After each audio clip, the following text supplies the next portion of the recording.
नमस्कार दोस्तों, हमारी आज की कहानी का नाम है स्वभाव। संजना, देख तेरे घर वाले आए हैं, जरा चाय पानी लेकर आ।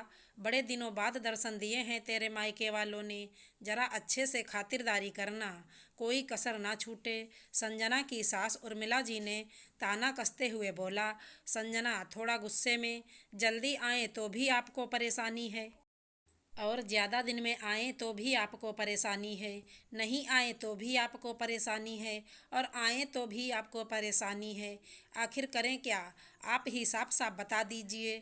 उर्मिला जी, देख रहे हैं ना कैसी जवाब देती है आपकी बेटी, ज़रा कुछ समझा बुझाकर जाइएगा। संजना के पापा कुछ नहीं बोलते, क्योंकि उन्हें उर्मिला जी के स्वभाव के बारे में अच्छी तरह से पता था। उन्हें उर्मिला जी के इस स्वभाव से संजना के ससुराल आने का मन भी नहीं करता, पर क्या करें, बेटी ब्याही है, छोड़ भी तो नहीं सकते। दरअसल बात ऐसी है कि संजना अपने घर की बड़ी बेटी थी, उसकी मम्मी की तबीयत हमेशा खराब रहती, इस कारण घर की सारी जिम्मेदारी वहीं संभालती थी। 2 साल पहले संजना की शादी कौशल से हुई, तब संजना अपने ससुराल की छोटी बहू बनी, पर जिम्मेदारी सारी बड़ी बहू वाली ही निभाई, क्योंकि बड़ी बहू तो शादी करने के बाद ही परिवार से अलग हो गई, उसने अपना घर संसार अलग ही बसाया था। संजना के सास ससुर को हर काम के लिए संजना की ही ज़रूरत पड़ती, हर काम के लिए संजना को ही आवाज़ लगाते, फिर भी वो उसकी बुराई करने का एक मौका नहीं छोड़ते। संजना अपनी सास ससुर के इस आदत से बहुत परेशान रहती। हद तो तब हो जाती कि जो लोग संजना को अच्छी तरह से जानते थे, उन्हीं के सामने संजना की बुराई करने लग जाते।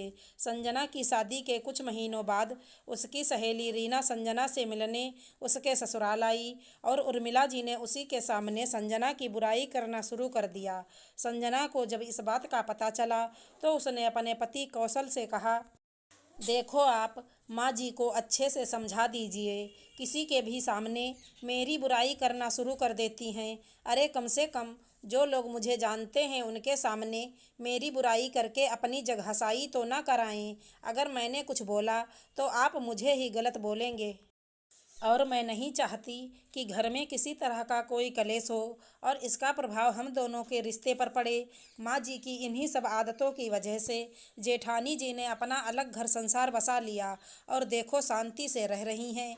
कौशल, ठीक है, मैं समझा दूंगा, लाओ मेरा टिफिन दो, मुझे लेट हो रहा है। पर उन्हें तो किसी के समझाने का कोई प्रभाव नहीं पड़ता, उनकी तो जैसे आदत ही बन गई थी, जब तक संजना की बुराई ना करें तब तक उनके पेट का हाजमा सही नहीं होता था। एक दिन संजना की बुआ संजना के ससुराल आईं और उसी दिन उर्मिला जी की किटी पार्टी भी थी, तो वे संजना की बुआ को अपने साथ किटी पार्टी में ले गईं और अपनी आदत के अनुसार संजना की बुराई करना शुरू कर दिया। बोलती, संजना पहले सारा काम अच्छा किया करती थी, अच्छे से रहती थी, पर अब कोई भी काम अच्छे से नहीं करती, ना तो ढंग से कोई खाना बनाती है, ना ढंग से बात करती है, ना ढंग के कपड़े पहनती है और ना ही साफ सफाई पर ध्यान देती है, और तो और अपने बच्चों पर भी ध्यान नहीं देती। अब तो उसे सारा काम एक भीड़ की तरह लगता है। इसके आगे वो और कुछ बोलती, संजना की बुआ ही बोल पड़ी, लगता है बिटिया ससुराल आकर बिगड़ गई है, क्योंकि संजना तो हमारे घर की बड़ी बेटी है। शादी के पहले घर और ऑफिस दोनों ही बहुत अच्छे से संभालती थी और बड़ों से लेकर बच्चों तक सबका अच्छे से ध्यान रखती थी, और खाना बनाने में तो उसका हाथ कोई पकड़ ही नहीं सकता। आपके घर आकर बिगड़ गई है। ऐसा कीजिए, आप जमाई सा के साथ इसे 2-4 महीने के लिए मायके भेज दीजिए, हम उसे सुधार कर भेज देंगे। अब संजना के सासू माँ का मुंह देखने लायक था, उन्हें बोलने के लिए कोई शब्द ही नहीं मिल रहे थे। शर्मिंदगी से नज़रें झुक गईं और फिर उठी और चली गईं, ये कहकर कि कोई उन्हें बुला रहा है, और संजना की बुआ मुस्कुराती ही रह गईं। आशा करती हूँ हमारी कहानी अच्छी लगी होगी। धन्यवाद दोस्तों।